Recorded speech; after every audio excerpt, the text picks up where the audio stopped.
Hey, welcome. I'm Alex. Thanks for stopping by.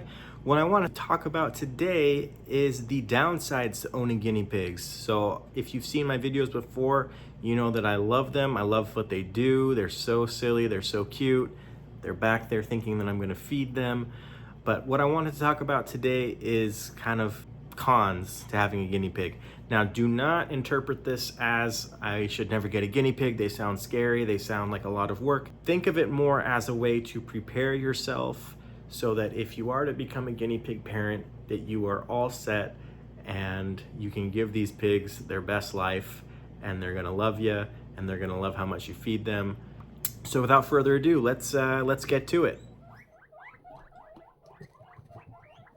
I had some great B-roll footage laying around of the pigs in our homemade yard, as you can see here. So that's going to kind of be my backdrop as I throw up images on the screen, kind of illustrating the points I'm talking about. So number one is cost. A guinea pig will run you about $50 from a pet store, and that's the easiest way, but the responsible way is to check rescue homes and foster homes to see if they have any pigs that need rescuing.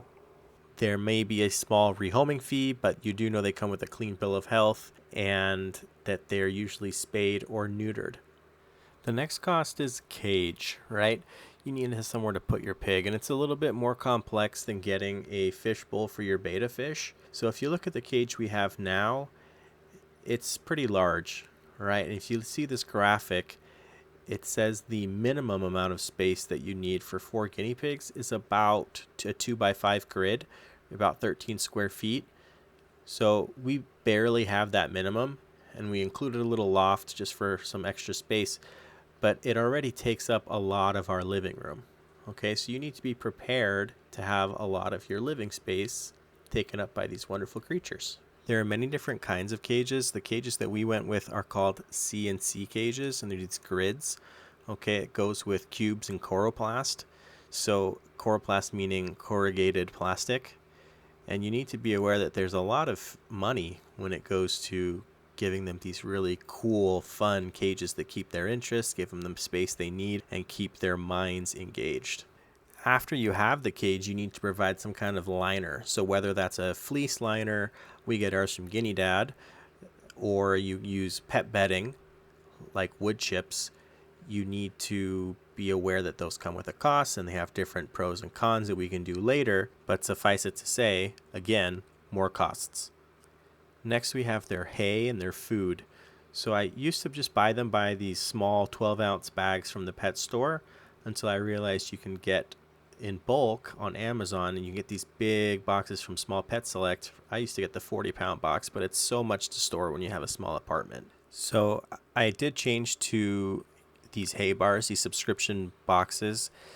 They cost me roughly $10 each, and my pigs go through about one a week. Okay, so you're looking at $40 a month for hay.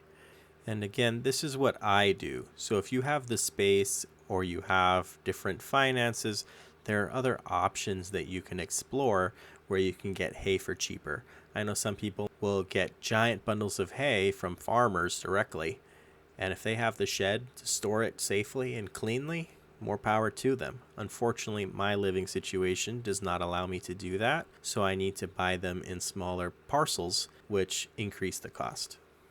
Let's not forget pellets. Guinea pigs do not produce their own vitamin C, so they need to eat these. And as you have seen in some of my other videos, they love their pellets. They do not want to become like ye pirates of old and get scurvy. A side note on pellets is make sure that the kind that you buy does not contain lots of little sweet treats inside. They might be advertised by a pet store that this is good for your guinea pigs, but it is not. They are too sweet and they should be avoided. If you get a bag kind of like the one that I have shown in this picture, that is plenty. Your guinea pigs will be fine. They'll be happy. They do not need the sweet treats. Next up, we have vet costs. There are lots of vets that see cats and dogs, but there are a lot less exotic pet vets that will see guinea pigs. And because of this, the cost of taking your guinea pig to the vet is significant. Guinea pigs get sick just like any other animal. They can have mites or ringworm, or they get stabbed in the eye with a strand of hay, since they love just jumping headfirst into a pile of hay. Anything can happen, and you need to be prepared to go and take care of your guinea pig. Guinea pigs are always pooping. They're grazing animals, so they're constantly eating hay throughout the day, and their digestive system is always working. In fact, if your guinea pig does not have 24-hour access to hay and they're not eating, there can actually be problems to the digestive system. So be prepared for daily spot cleaning. As you can see, we have our overnight poop deposit here. And about every 1 to 2 weeks where you're going to clean out the whole cage. It really depends on how many pigs you have and how big your cage is.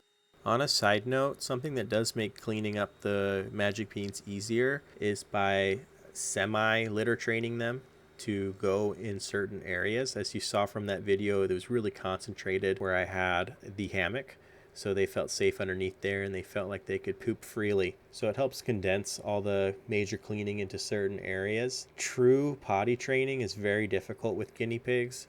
I know that some people are successful with that. Unfortunately, I have not been, so I don't trust these guinea pigs to free range. But there are some guinea pigs and there are some guinea pig owners who are successful with that. So don't discount it, but just don't expect to be able to litter train your guinea pigs and not have to clean up.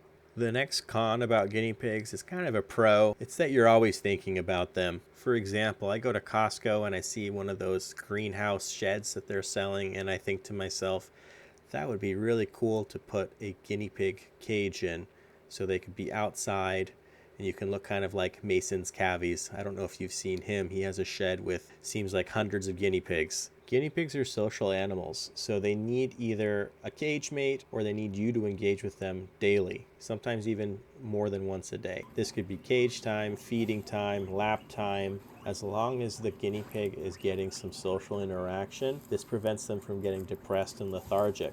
So keep that in mind. I know that everyone's schedules are different and people are busy, but if you're going to become a guinea pig parent, or if you are a guinea pig parent, you need to be able to put in the time to be with your pigs and to stimulate them and to nurture them.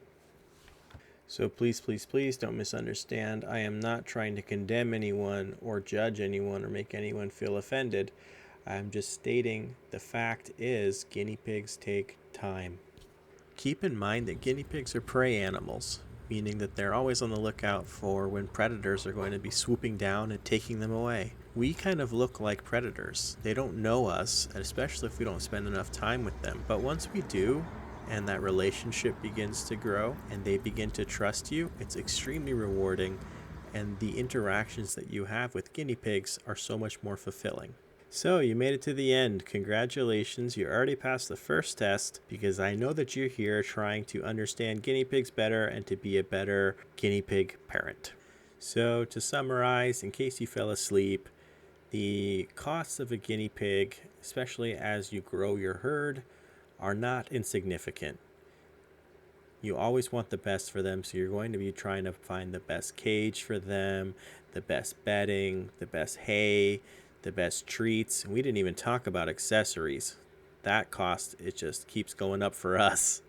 And of course, the ever looming potential of having to go to the vet. Then let's not forget that these magic bean factories require daily spot cleaning as well as weekly to fortnightly full cage cleaning. And if you use fleece like us, that fleece has to be well vacuumed and put in a laundry machine in order to be clean, or if you have wood chips, that needs to be thrown away or recycled. These are all responsibilities to keep in mind. And as they start to take over your life and you realize that you're a personal chef / feeding slave for these guinea pigs, it's harder for you to go on vacation or to bear the thought of being away from them for an extended period of time. The most important point that I want to drive home, though, is just how big of a time commitment they are. They're like most things where you get out what you put in.